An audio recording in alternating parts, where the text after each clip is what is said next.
Alright, today we're going to be making the HAL Laboratory logo with polymer clay. So we're going to start off by making the nest that the dog is curled up in. Just going to do a flat oval for the basic shape of the nest. Next we're going to take the same color and just roll it out into a bunch of really thin strips. So when I was younger, I didn't actually realize that the dog was curled up with eggs. Cause at first glance, it kinda just looks like it's curled up with baby puppies. Also cause whenever the logo shows up, it's just for like a few seconds. So it's hard to get a good look at it.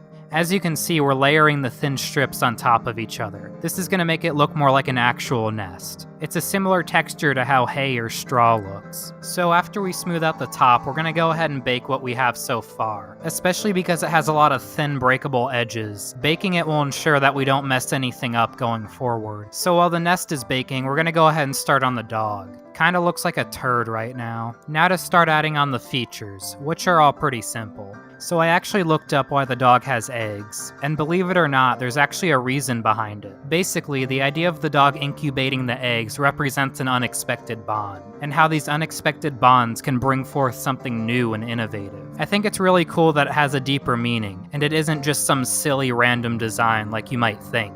It's also a fitting message for a video game company. And now that we've added in the eggs, this doggie's ready to go in the oven. That sounds horrible out of context. Anyway, there's the finished HAL Laboratory logo. Make sure you subscribe if you want to see more videos like this, and that's all for now. Peace.